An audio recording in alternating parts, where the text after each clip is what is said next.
«Мама, мамочка, я с тобой, я не хочу без тебя!» Зашлась в рыданиях маленькая Танечка, сидя на руках у нянечки и протягивая ручонки к Светлане. Но мама, вжав голову в плечи, уже быстро удалялась по гулким детдомовским коридорам. Впереди ее ждал новый заграничный муж и новая райская жизнь, в которую пятилетняя Танечка никак не вписывалась. «Я обязательно скоро за тобой вернусь. Ты только потерпи немного, доченька. Мама любит тебя». Немного ранее уговаривала Светлана маленькую дочь, оставляя ее в социальном учреждении. Она уже тогда прекрасно понимала, что не приедет, не заберет, хотя бы просто потому, что ее великолепный Педро заявил, что не готов заботиться о чужом ребенке. «Выбирай, либо я, либо твоя дочь», — сказал он. И Света сделала выбор. Она выбрала красивого Педро, обладающего лучезарной улыбкой, черными, как смоль, кудрями, и, что немаловажно, владельца небольшого кафе в курортном городе. Тогда ей казалось, что она буквально жар-птицу за хвост поймала, а маленькая Танечка всего лишь балласт, который тянет на дно и не позволяет быть счастливой, богатой и любимой. В конце концов, я смогу когда-нибудь обеспечить Таню, успокаивала свою совесть Света. Нет, Светлана не сразу решила отказаться от маленькой дочери. К этому решению она шла долго, несколько недель. Сначала она хотела подарить малышку своей старшей бездетной сестре, Марине. Но та только покрутила пальцем у виска и отказалась от столь драгоценного дара. «Ты в своем уме, Светка? Да ни один мужик, будь он хоть трижды Ален Делон, не стоит и мизинца твоего ребенка!» Кричала она на младшую сестру. Марина тогда еще надеялась, что Светка, не получив от нее поддержки в столь паскудном деле, в конце концов опомнится и оставит эту дурацкую затею с заграничным женихом и вспомнит про дочь. Каково же было ее удивление, когда Марина узнала, что сестра все же выполнила свои угрозы и отправила Танечку на социальную койку. Марина тогда проплакала всю ночь, проклиная сестру, а в первую очередь себя за то, что допустила подобное бездушное безобразие. Утром следующего дня первое, что она сделала, это помчалась в социальные органы за помощью и советом, а потом отправилась в приют, где находилась племянница. Сердце чуть не разорвалось на части, когда к ней навстречу с дикими криками «Тетя Марина, забери меня отсюда!» выскочила зареванная Танюшка. Марина тогда крепко прижала к себе племянницу и разрыдалась сама. «Заберу, деточка, заберу, моя хорошая, будем вместе». Марина считала настоящим чудом, что ей, одинокой, с проблемами по здоровью женщине, удалось добиться опеки над Танечкой. Сам Бог нам тогда с Танюшей помогал. Часто вспоминала она впоследствии. Говорят, что маленькие дети быстро все забывают. Но Таня почему-то помнила мать. Вернее, самым ярким воспоминанием детства для нее стала удаляющаяся мамина спина и мамина голова, трусливо вжатая в плечи.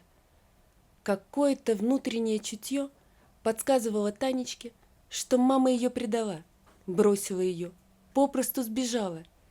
И теперь самый близкий, самый родной для нее человек – тетя Марина. Марина искренне любила девочку, старалась делать все, чтобы племянница не чувствовала себя ущербной или несчастной, получила хорошее образование, водила ее на дополнительные занятия в Центр раннего развития и жила ради нее. Прошли годы, Танечка выросла, закончила институт, вышла замуж за хорошего парня. Она разучилась думать о матери и даже никогда не вспоминала о ней. Зачем помнить о женщине, которая бросила собственного ребенка ради лучшей жизни? Женщине, которая никогда не интересовалась, как растет дочь, как развивается, не грустит ли, все ли у нее хорошо. Для Тани была только одна мама – Марина. И когда однажды сердце приемной матери перестало биться, Татьяна испытала самый настоящий шок и самое великое горе.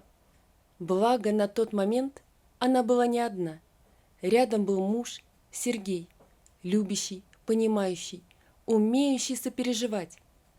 Таня тяжело переживала эту потерю, и даже по прошествии многих месяцев дня не проходило, чтобы она с щемящей тоской не вспоминала маму Марину.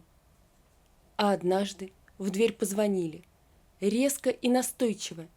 Татьяна и сама не поняла, почему вдруг так тревожно сжалось сердце, когда она шла открывать дверь.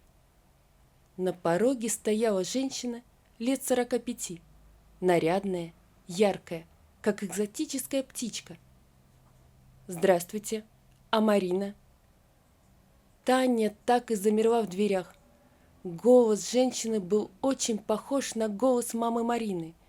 И вообще, эта расфуфыренная мадам была очень на нее похожа, только моложе. Неужели мамаша вспомнила обо мне? Вдруг пронеслась шальная мысль в голове у молодой женщины. Мама Марина умерла, скоро уж полгода будет. Тихо и скорбно ответила Татьяна. Теперь замерла Светлана, а это действительно была она. «Танечка!» С волнением всплеснула она руками. «Доченька моя!» Татьяна отмахнулась от нее, как от какого-то жуткого кошмара, и упрямо повторила. «Моя мама умерла почти полгода назад. Вы мне не мать, я вас не знаю и знать не хочу. Уходите». Женщина никак не ожидала такого отпора. Видно было, что она даже растерялась. «Но, доченька, нам надо поговорить. Я должна тебе все объяснить». «Не надо, ничего не надо. Не смейте называть меня доченькой. Уходите». Таня решительно захлопнула дверь перед носом опешившей от такого обращения Светланы. По правде говоря, Света такого приема никак не ожидала. Направлялась к сестре, она рассчитывала получить помощь, поддержку и крышу над головой. «Вот незадача-то», – размышляла Света, спускаясь с 4-го этажа с чемоданом, оклеенным яркими наклейками. «Придется на гостиницу тратиться». На такие траты Светлана никак не рассчитывала. Выходя замуж за этого Педро, она совсем не ожидала, что вместо хозяйки и обладательницы большого состояния она превратится в бесплатную официантку и посудомойку в одном лице. И теперь, когда ее любвеобильный Педро решил подарить свою руку и сердце следующей сеньорите, она оказалась неудел. Нет, совсем без средств к существованию иностранный супружник ее не оставил, закон не позволяет. Но обставил все так, что Светлана получила все по минимуму. Вот тогда и вспомнила Света о родной стране, о старшей сестре и брошенной когда-то дочери. «Ничего, расскажу Маринке про мою жизнь тяжелую, она растает. Не бросит же она меня в беде», — думала Света, покупая билет на самолет в эконом-классе. А теперь, получается, и помочь-то ей некому. Танька-то вон, какая злыдня вымахала, родную мать даже слушать не захотела. Всю ночь Светлана ворочалась на кровати в дешевой гостинице, раздумывая, как ей быть дальше и что делать. Ее волновал не столько вопрос, как помириться с дочерью, добиться от нее прощения, а как получить крышу над головой. Стоп, квартирка-то моей родной сестры, а значит, я имею право претендовать на наследство. Вдруг осенила Светлану гениальная идея. Светлана вообще была из категории тех людей, которые своего не упустят. И в этой квартире старшей сестры она твердо решила получить свои квадратные метры. Благо, что срок для вступления в наследство еще не пропущен. А это, по мнению Светы, был хороший знак. О том, как она будет жить на этих квадратных метрах, как будет смотреть каждый день в глаза когда-то брошенной ею дочери, она не думала. Свете во что бы то ни стало, нужно добиться своего. Нет, ну ты подумай. Рассказывала в это время Сергею обо всем произошедшем Таня. Явилась. Мамаша моя несостоявшаяся. Про сестру, да про дочь вспомнила. Не иначе этот ее муж импортный метелкой погнал. Вот и прибежала к родным, когда плохо стало. Тань, но вдруг ей правда деваться некуда? Осторожно предположил Сергей. Да ты что, Сергей, когда она бросила меня, ей не 15 лет было. Это была взрослая, состоявшаяся женщина. Ты бы видел, как она убегала. Эта картина так и стоит у меня перед глазами. А я маленькая была. Никак не могла понять, за что. Что я сделала, что мама меня так наказала. У меня сердце разрывалось от боли и тоски. Я говорить не могла, дышать не могла. Я бы, наверное, тогда умерла, если бы не мама Марина. А теперь я должна эту женщину понять и простить? Да ни за что на свете. Ну ладно, ладно, Танечка, я действительно что-то не так сказал. Сергей привлек к себе жену и осторожно погладил по волосам. А Таня горько плакала, не в силах справиться с нахлынувшими на нее детскими воспоминаниями. Утром, выходя на работу, Татьяна лоб в лоб возле подъезда столкнулась со вчерашней гостьей. «Таня, и все-таки нам нужно с тобой поговорить», — решительно начала Светлана. «Хочешь ты этого или нет, но я твоя мать. Да-да, мать», — повторила она, заметив, что дочь уже открыла рот и расширила глаза, чтобы высказать все, что о ней думает. «У меня тоже, знаешь, жизнь там не сладкой была. Это со стороны кажется, что за границей это райские кущи. А теперь на старость лет так и вовсе никому не нужна. Ни супругу, ни дочери. А мне где-то жить нужно, как-то существовать». «Ой, да ладно вам, Светлана!» — усмехнулась Таня. Язык называть эту дамочку мамой не поворачивался. «До пенсии вам еще далеко. Работы кругом полно. Уж кассиром в супермаркет можно устроиться. Снимайте квартиру или комнату, да и живите в свое удовольствие». «Ты не поняла, деточка. Я ведь такая же наследница, как и ты. И если уж на то пошло, то я даже больше наследница, чем ты».